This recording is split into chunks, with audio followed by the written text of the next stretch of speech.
Good morning, students. How are you all doing? I hope all of you are doing very good and all of you are learning also. Dear students, we are once again back with one more video lecture. This is video lecture number 19 of class 12 subject physical education. Dear students, as you all remember that out of our syllabus, that means out of 12 chapters, we have completed 4 of them and we have started 5th chapter in last one or two video lectures, right? That 5th chapter is, as per the index, it is number 12, training in sports.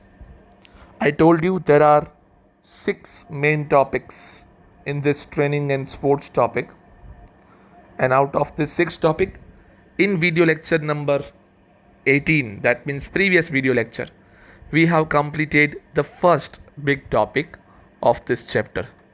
Still 5 more big topics are remaining. Okay तो अभी तो chapter की शुरुआत है, एक topic पूरा हुआ है, अब आगे टॉपिक की और बात करनी है. तो आज हम शुरू करेंगे इस चैप्टर का सेकंड टॉपिक. तो आइए शुरुआत करते हैं. सेकंड टॉपिक का नाम है एंड्योरेंस. जैसे फर्स्ट था स्ट्रेंथ, तो स्ट्रेंथ टॉपिक में जो सब कुछ आया था उसी टाइप का सब कुछ यहाँ पे आएगा. जैसे वहाँ पे सबसे पहले स्ट्रेंथ का कंसेप्ट आया था कि डेफिनेशन क्या होती है, उसका मतलब क्या है. उसके बाद उसके टाइप्स आए थे और फिर मेथड्स टू डेवलप स्ट्रेंथ आया था. यहाँ भी इसी तरीके से ये टॉपिक दिया हुआ है. Endurance, definition, types and method to develop the endurance. फिर 3 मेथड हैं, continuous training, interval and fartlek training. तो ये जो है ये 3 मेथड्स यहाँ पे दी हैं एंड्योरेंस को इम्प्रूव करने के लिए. तो आइए वन बाय वन सारे टॉपिक के बारे में डिस्कशन करते हैं. सबसे पहले आएगा डेफिनेशन, यानी उसका कंसेप्ट. तो ये रहा आपके सामने स्क्रीन पे, पढ़ते हैं इसको क्या बताता है. Endurance is the ability to sustain an activity under the condition of fatigue. Fatigue मतलब थकान, मैंने आपको कहा था. तो एंड्योरेंस क्या है? एंड्योरेंस आपकी क्षमता है. आप थके हुए हो, थकान लगी हो आपको, तो भी आप कितनी देर तक कोई एक्टिविटी, कोई एक्सरसाइज कर सकते हैं, सस्टेन कर सकते हैं. उसकी जो क्षमता है आपकी, उस क्षमता को कहते हैं endurance. It is usually used in aerobic or anaerobic exercise. Endurance possesses vital importance in the field of games and sports. Aerobic और anaerobic दोनों एक्सरसाइज में ये यूज़ होता है और गेम्स एंड स्पोर्ट्स के लिए तो बहुत ज़रूरी है. सीधी सी बात है, आप कोई भी स्पोर्ट्स खेल रहे हैं, लंबा स्पोर्ट्स जैसे क्रिकेट है, दिन में 8-9 घंटे कंटिन्यू कोई खिलाड़ी स्टेडियम में हो, ग्राउंड पे हो, तो उसकी थकान लगी हो उसको, फिर भी वो कितना सस्टेन कर पाता है, किस लेवल पे, किस एनर्जी के साथ खेल पाता है, वो उसकी जो क्षमता है वो एंड्योरेंस है. इसलिए कोई भी स्पोर्ट्स में ये बहुत ज़रूरी है, क्योंकि हर स्पोर्ट्स में थकान तो लगने वाली है. It is usually measured by duration we are involve in an activity और number of repetitions we do an exercise. The term stamina is sometimes use as synonym of endurance. कैसे मेज़र किया जाता है कि आप कितनी देर तक किसी एक्टिविटी में टिके हुए हो या कितनी बार उस एक्टिविटी को रिपीट कर सकते हो. इससे मेज़र होता है आपका एंड्योरेंस कितना है. एंड्योरेंस के लिए दूसरा सिनोनिम स्टेमिना भी कई बार यूज़ होता है. Many personal consider endurance to be an indicator of progress during strength and cardio training. Strength training आप कर रहे हो, उसमें आपकी प्रोग्रेस हो रही है कि नहीं, उसका मेन इंडिकेटर कौन बताता है कि आप में कितना एंड्योरेंस है. In order to improve endurance you may slowly increase the amount of repetitions और time spend, as higher repetitions if taken rapidly improve muscle strength while less endurance is gain. आपको एंड्योरेंस बढ़ाना हो तो आप धीरे धीरे उसको बढ़ा सकते हो. आप जो अपनी एक्सरसाइज कर रहे हो, गेम खेल रहे हो, उसको रिपीट धीरे धीरे और करके, ज़्यादा बार करके, या उसी गेम के ऊपर ज़्यादा टाइम स्पेंड करके आप उसको इम्प्रूव कर सकते हो. इम्प्रूव, और क्या लिखा है इसमें, if taken rapidly improve muscle strength while less endurance is gained. ज़्यादा रिपीटेशंस हो और बहुत फास्ट करें आप तो मसल स्ट्रेंथ बढ़ती है, लेकिन एंड्योरेंस जो है, जितना एंड्योरेंस आपने अचीव किया है वो कम हो जाता है। The major metabolic consequences of adaption of muscle to endurance exercise are a slower utilization of muscle glycogen and blood glucose, a greater reliance on fat oxidation, and less lactate production during exercise of a given intensity. सबसे बड़ा metabolic consequence क्या है कि muscle का जो endurance है वो slow हो जाता है नॉर्मली यूटिलाइजेशन के दरमियान, और जो ग्लाइकोजन एंड ब्लड ग्लूकोज हैं इनका भी यूटिलाइजेशन स्लो हो जाता है बहुत, इसीलिए इंटेंसिटी जो है वो बढ़ती है इस एक्सरसाइज के दौरान। ओके, तो ये है बेसिक कंसेप्ट कि एंड्योरेंस क्या होता है। अब इसी टॉपिक का दूसरा हिस्सा जो आने जा रहा है वो है टाइप्स ऑफ एंड्योरेंस। जैसे पहले भी आया था टाइप्स ऑफ स्ट्रेंथ, तो यहाँ भी टाइप्स ऑफ एंड्योरेंस है। अब टाइप्स ऑफ एंड्योरेंस को ही दो तरीके से बांटा हुआ है। पहला तरीका है according to the nature of the activity. कोई भी एक्टिविटी कर रहे हैं, वो एक्टिविटी कौन सी है उस पर डिपेंडेंट एंड्योरेंस के टाइप्स कौन से हैं। फिर दूसरा भी आएगा, तो पहले देखते हैं इसके अंदर कितने टाइप हैं। First one, general endurance. It characterises the ability of our whole body to tolerate endurance exercises and diminish fatigue. ये क्या बारे में डिस्कशन करता है कि आपकी बॉडी कितना एंड्योरेंस एक्सरसाइज को टॉलरेट कर सकती है, सहन कर सकती है और थकान को दूर कर सकती है। The better our general endurance the better we can stand for longer efforts at various sports discipline. हमारा जनरल एंड्योरेंस जितना अच्छा, उतना हम किसी भी स्पोर्ट्स एक्टिविटी में ज़्यादा देर तक उसको कर पाएंगे। तो ये पहला जनरल एंड्योरेंस। दूसरा जो है वो है specific endurance. It is the ability to stand against fatigue in sports specific conditions. Sports specific conditions में आप थकान के खिलाफ कितना खड़ा हो सकते हो, उसके बारे में बात है ये। The better our sports specific endurance the better we can perform in that specific sport. वो जनरल था, हर स्पोर्ट्स हर एक्सरसाइज के लिए। ये स्पेसिफिक है, किसी एक स्पेसिफिक। अच्छा देखिए, हर स्पोर्ट्स में अलग अलग क्षमता की ज़रूरत पड़ती है। आप टेबल टेनिस खेल रहे हो तो शायद आपको उतनी थकान ना लगे और उसमें शायद उतना एंड्योरेंस ना चाहिए हो जितना आप शायद क्रिकेट या फुटबॉल खेल रहे हो। तो हर एक का एक स्पेसिफिक एंड्योरेंस रिक्वायरमेंट होता है। It can be characterise as a combination of various type of endurance. We need to maximise our ability to succeed in such discipline. हर स्पोर्ट्स में हमारे लिए एबिलिटी हमको ये एक्सपांड करनी पड़ती है, इंक्रीज करनी पड़ती है सक्सेसफुल होने के लिए। थर्ड है बेसिक। पहला था जनरल, सेकेंड था स्पेसिफिक, अब है basic. Basic endurance also known as aerobic endurance represents the main type of endurance training and it is characterized by low intensity and high volume exercises. Basic endurance यानी क्या? ऐसा endurance जो आपको intensity कम हो लेकिन उसका वॉल्यूम बार बार वो exercise करने में काम आए। The nature of the exercises involve is slow pace and a long duration such as jogging, slow learning and swimming. अच्छा, इस टाइप का एंड्योरेंस कहाँ ज़रूरत पड़ती है? जॉगिंग या धीरे धीरे दौड़ना या स्विमिंग करना, उसमें इसकी ज़रूरत पड़ती है। Basic training at this intensity enhances our cardiac output and heart muscle strengthens our immune system and reduces cholesterol level and blood pressure. क्या फ़ायदे होते हैं इससे? इस इंटेंसिटी पे काम करने से, ट्रेनिंग करने से आपका कार्डियक आउटपुट और अच्छा होता है और मसल्स भी आपके और अच्छे होते हैं, इम्यून सिस्टम आपकी तगड़ी होती है, कोलेस्ट्रॉल लेवल कम हो जाता है, बीपी कम हो जाता है। तो ये फ़ायदे हैं इसके। At most of the energy produce at this intensity comes from our body fat. It also improves the economy of our metabolism.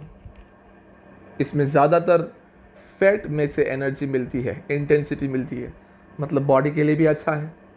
तो ये था तीसरा टाइप एंड्योरेंस में। अब जो ये 4 टाइप आ रहे हैं उसका टाइटल है according to the duration of activity. उससे पहले क्या था? According to the nature of the activity. यह है ड्यूरेशन, वो कौन सी एक्टिविटी है, क्या स्वभाव है, ये कौन सी एक्टिविटी आप कितनी देर करते हैं, उस पे ऊपर डिपेंडेंट एंड्योरेंस के टाइप है। तो याद रखिएगा पहले तो ये टाइटल्स। सबसे पहले है speed endurance. The speed endurance is use to develop the coordination of muscle contraction. Repetition methods are used with a high number of sets, low number of repetitions per set, and intensity greater than 85%, with distance covered from 60 to 120% of racing distance. Runners can use competition and time trials in the development of speed endurance. Speed endurance क्या है और क्या काम में आता है? It is used to develop the contraction of the muscle. Muscle के contraction में काम आता है. रिपीटेशन मेथड्स यूज़ की जाती हैं ज़्यादा बार. लो नंबर ऑफ रिपीटेशंस पर सेट, एक सेट में कम होते हैं लेकिन ज़्यादा बार उसी सेट को रिपीट किया जाता है. मतलब किसी एक सेट में 2 बार ट्रेनिंग की तो ऐसे सेट रिपीट किए जाते हैं, लेकिन एक ही सेट में 4-4, 10-10 बार ट्रेनिंग करें ऐसा नहीं. इंटेंसिटी जो है वो 85% से ज़्यादा होती है और डिस्टेंस कवर जो है वो पूरा रेसिंग डिस्टेंस होता है उससे 60 से 120% से होता है. रनर्स जो होते हैं वो कंपटीशन एंड टाइम ट्रायल्स करके स्पीड एंड्योरेंस में अपना डेवलपमेंट कर सकते हैं. तो फर्स्ट था स्पीड एंड्योरेंस. अब सेकंड है short term endurance. The short term endurance is needed to resist fatigue in sports activity lasting from about 45 seconds to 2 minutes. The best example is 800-meter race. Short term endurance की कहाँ ज़रूरत पड़ती है? थकान लगी हो आपको उसका सामना करने के लिए जब कोई इवेंट कंटिन्यू 45 सेकंड से 2 मिनट तक चलती हो, जैसे कि 800 metre race. Middle term endurance है तीसरा type. The middle term endurance is needed for such sport activities which last from 2 to 11 minutes. Best example is 1500 metre race. जहाँ 2 से 11 मिनट तक आपकी एक्टिविटी चलती हो वहाँ आप थकान के सामने कितना रेजिस्ट कर सकते हो, जैसे कि 1500 मीटर की रेस चल रही है, तो वो है middle term endurance. And last है long term endurance. The long term endurance is needed to such sport activities जो 11 मिनट से ज़्यादा चलती हैं, जैसे कि बेस्ट एग्जाम्पल है 10,000 मीटर रेस, 10,000 मीटर रेस जो कम से कम 11 मिनट से तो ज़्यादा ही चलती है. ऐसी रेस के अंदर, ऐसी एक्टिविटीज़ के अंदर आपको जो एंड्योरेंस की ज़रूरत पड़ती है वो है लॉन्ग टर्म एंड्योरेंस. तो पहले आया नेचर ऑफ द एक्टिविटी के हिसाब से 3 टाइप, फिर आया ड्यूरेशन ऑफ एक्टिविटी के हिसाब से 4 टाइप. तो यहाँ पे इस टॉपिक का एंड्योरेंस का दूसरा हिस्सा यानी टाइप्स ऑफ एंड्योरेंस पूरा होता है. पहला था definition and concept of endurance, अब ये दूसरा था टाइप्स ऑफ एंड्योरेंस. तो 2 हिस्से पूरे होते हैं इस particular second topic of the chapter के. अब जो हम बात करने जा रहे हैं वो है तीसरा हिस्सा इसी टॉपिक का, जो है methods to develop the endurance. आप अपने एंड्योरेंस को कैसे डेवलप कर सकते हो उसकी मेथड. तो 3 मेथड्स दिए हैं. पहले मेथड से बात करते हैं, शुरुआत करते हैं. पहली है कंटिन्यूस ट्रेनिंग मेथड. जैसे नाम बता रहा है आप समझ पा रहे होंगे इसके अंदर क्या आएगा, बट फिर भी जल्दी से एक बार इसको देख लेते हैं. This type of training involves working for a sustained period of time without taking a rest. Continuous training का मतलब यही है, रेस्ट लिए बिना कंटिन्यूसली आप सस्टेन कर पाएँ, एक फिक्स समय हो उसके दौरान आप सस्टेन कर पाएँ कि कंटिन्यू एक्सरसाइज करनी है. In continuous training and athlete exercises in a steady aerobic way to improve endurance and the cardiovascular fitness. इस टाइप के अंदर जो बंदा है वो एक पर्टिकुलर फिक्स एरोबिक तरीके से एक्सरसाइज करता रहता है. Generally this type of training is use to prepare the body for sustain workouts such as marathon, triathlons, but can also be effective for more casual athletes. ज़्यादातर marathon जैसे event में जो athlete हिस्सा लेते हैं वो अपनी ट्रेनिंग करने के लिए, अपना वर्कआउट करने के लिए जो यूज़ करते हैं वो इस टाइप की ट्रेनिंग की मेथड यूज़ करते हैं.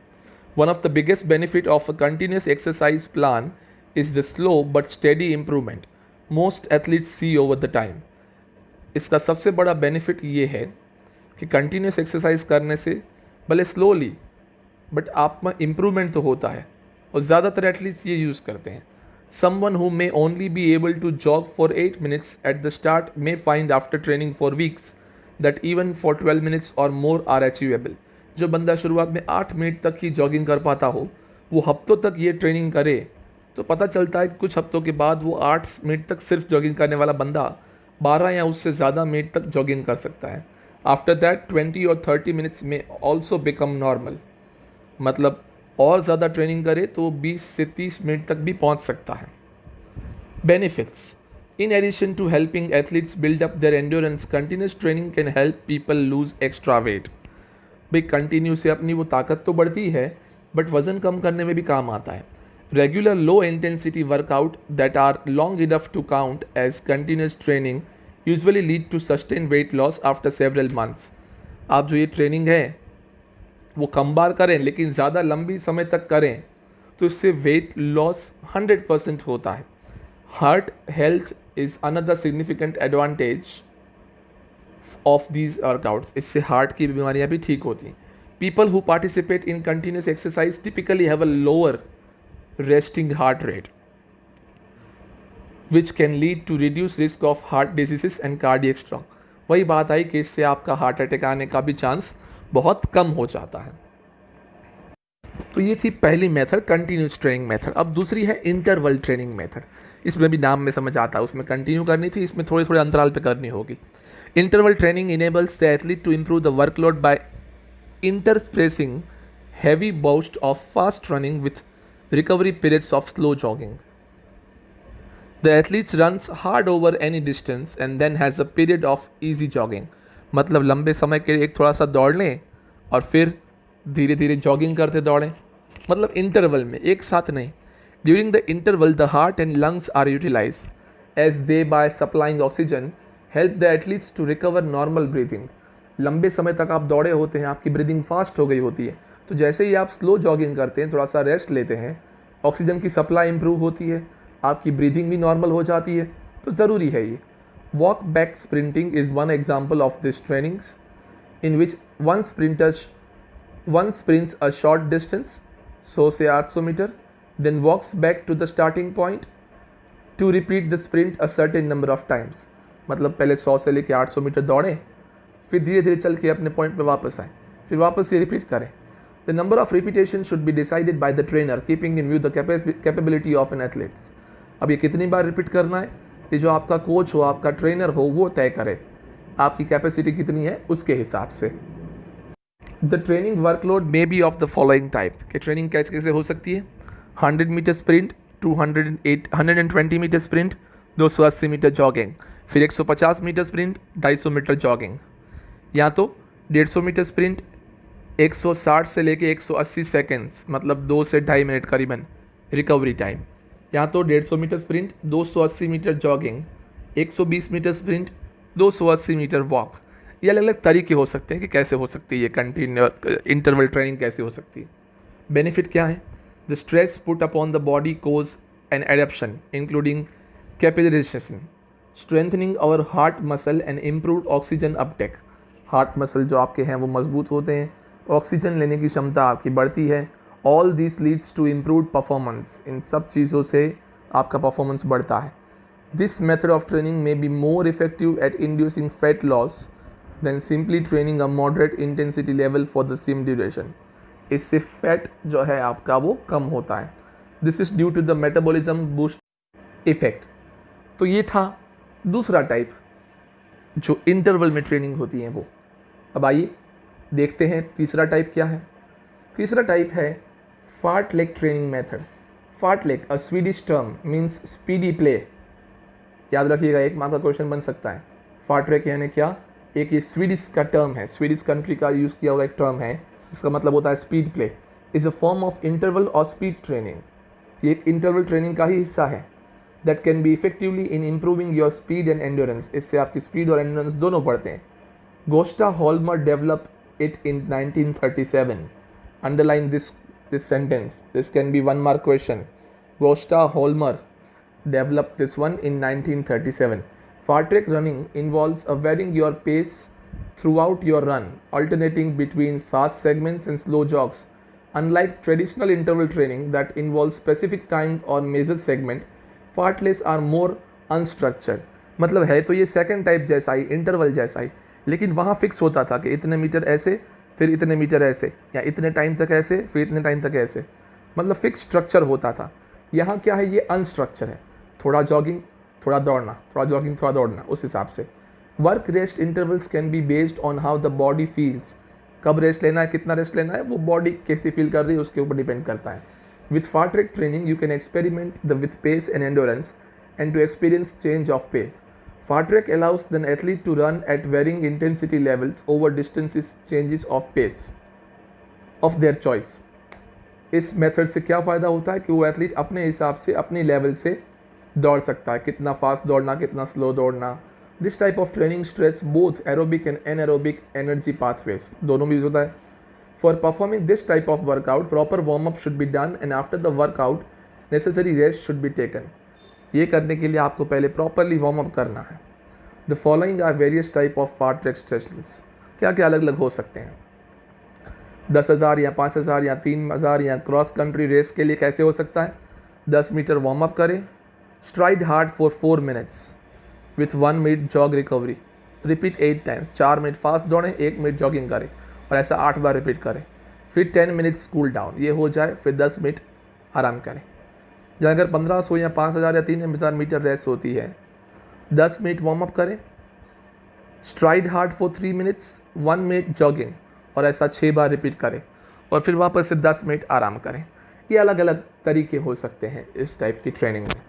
अच्छा, 800 मीटर रेस हो तो 10 मिनट्स का वार्म अप पहले, फिर maximum effort for 75 seconds, 150 second के लिए jogging, maximum effort for 60 seconds, फिर 120 सेकेंड के लिए जॉगिंग और ऐसा 3 बार करें और फिर 10 मिनट आराम करें।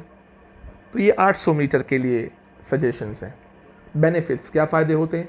अ great advantage of performing this workout is the variety this adds to our fitness regiments, क्या अलग अलग वेराइटी देते हैं, ये एक फ़ायदा है बहुत।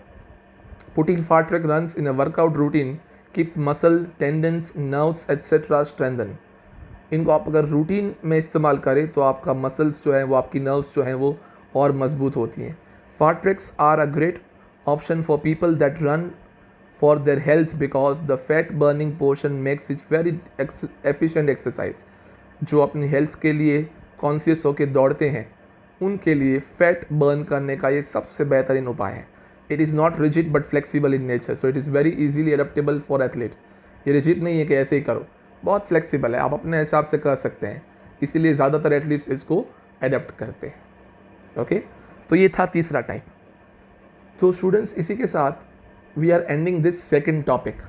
As I told you, 6 topics are there, 6 theories are there in this chapter.